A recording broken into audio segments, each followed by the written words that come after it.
बेकसूरों की मदद का बीड़ा उठाया है। देश में महिला कानूनों के दुरुपयोग के मामले लगातार सामने आ रहे हैं।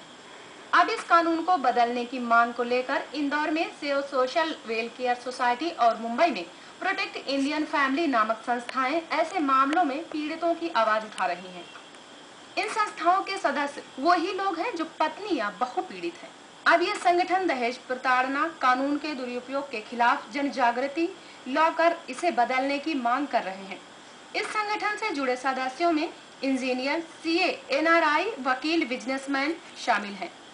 मुंबई में इस संस्था को शुरू करने वाले एमआर गुप्ता को अपनी ही बहू द्वारा लगाए गए झूठे प्रकरण के कारण जेल जाना पड़ा। वो इस मामले में इतने ज्यादा व्यथित हो गए हैं कि अब वे 56 साल की उम्र में लॉ कर रहे हैं ताकि अन्याय का डटकर सामना कर सकें। उनका मकसद है दहेज प्रताड़ना कानून के दुरुपयोग के कारण परेशान लोगों की मदद करना है।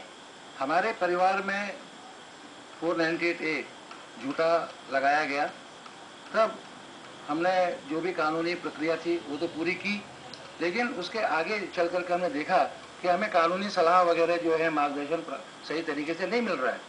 और तभी हम सेव इंडियन फैमिली से जुड़े इंटरनेट के माध्यम से, और हमें इंटरनेट के ऊपर इंटरेक्शन हुआ और तब हमें पता चला कि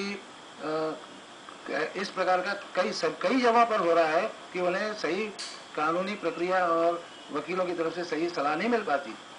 तो मैंने निश्चित किया कि अब मुझे खुद LLB करनी होगी और मैंने अभी 56 साल की उम्र में अभी LLB ज्वाइन की। फर्स्ट ईयर मेरा कंप्लीट हो गया, अभी मेरा सेकंड ईयर चालू है। प्रोटेक्ट फैमिली इंडियन ग्रुप इस संस्था के कार्यों में उनकी पत्नी भारती भी साथ में है। अपनी बहू के अत्याचारों की पीड़ा आज भी उनके चेहरे पर देखी जा सकती है।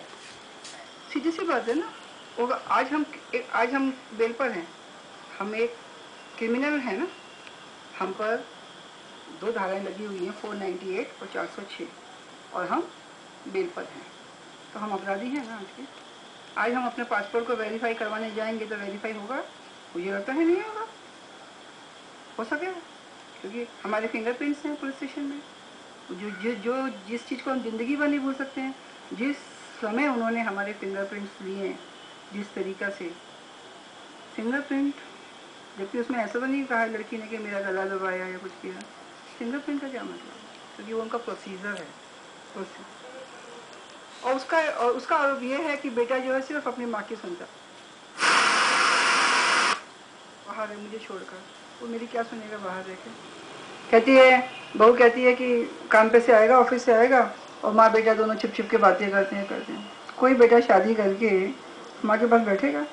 तो इनकी तो कोई सीमा, आरोपों की तो कोई सीमा ही नहीं है। पत्नी के अत्याचारों के शिकार लोगों ने अपनी हेल्पलाइन नंबर और वेबसाइट भी तैयार की है। इंदौर में सेव सोशल वेलफेयर सोसाइटी चला रहे अधिवक्ता पंकज बागवानी चाहते हैं कि इस संगठन की मदद से लोग दहेज प्रताड़ना कानून के दुरुपयोग से बच सके। और हम सभी लोगों का मूल उद्देश्य है कि समाज में जागृति लाई जाए, समाज में जागरूकता लाई जाए कि इस प्रकार के दहेज उपबंधों का दुरुपयोग रोका जा सके, ताकि परिवार टूटने की जगह जुड़े रहें और समाज में इस बारे में जागरूकता आए। कानून के दुरुपयोग के कारण परेशान हो रहे लोगों में एनआरआई और प्रतिष्ठित व्यापारी भी शामिल हैं। अब वह इस संगठन के कार्यों को आगे बढ़ा रहे हैं।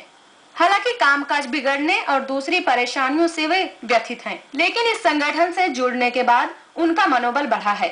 और इस संस्था से जुड़ने का ये मेरा एक उचित ये था कि ये लोग साथ में जोड़ के एक तो अपने अंदर मॉरल पावर पैदा करते हैं, आपको लड़ने की शक्ति प्रदान करते हैं, और जो आपके परिवार के ऊपर जो विपत्ति आती है, आपदा आती है, उससे लीगल क्या करना चाहिए, क्या नहीं करना चाहिए, कैसे एडवोकेट से बात करना चाहिए, किस हिसाब से आपको प्रेजेंटेशन देना चाहिए कोर्ट के अंदर, इन सब चीज़ों से, धाराओं से, जो भी 498 की धाराएं हैं, उन सब चीज़ों से हमको बताते हैं किस हिसाब से आपको बात करनी है, अपने बयान क्या देना है, आप कहाँ पे गलत हैं, कहाँ पे सही है, इस हिसाब से सब चीज गाइड करते हैं। अभी ये क्या हो रहा है, केसेस के कारण काम पे मन नहीं लगता है। अब IT वाला जॉब जो होता है बड़ा स्ट्रेसफुल होता है, कभी बैठो, रात को बैठो, ये बैठो, और मेंटल दिमाग चलता रहता है। जब आपकी मेंटल दुर्दशा खत्म हो जाती है, आप कुछ सोच नहीं पाते हैं, तो आपके जॉब में इफेक्ट होता है कि नहीं? उसका प्रेरित होता है कि कभी कभी कंपनी से वार्निंग मिलता है, आप काम नहीं करते, ये नहीं करते, तो इन जनरल लाइफ का जो साइकिल है वो बिगड़ जाता है कि नहीं। और अंत में क्या है कि उनका जो मकसद होता है कि जो रिवेंज लेना या इसको ये करना, हरास करना, वो सफल हो जाता है।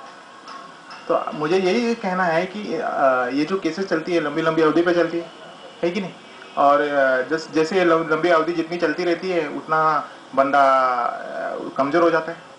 किसी भी कानून का दुरुपयोग एक बड़े जुर्म से कम नहीं है, लेकिन महिला हितैषी कानून के दुरुपयोग की समीक्षा करने के लिए सरकार के पास फुर्सत ही नहीं है। यही हाल रहा तो परिवारों के बिगड़ने का आंकड़ा साल दर साल बढ़ता ही रहेगा। बीती रात चोरों ने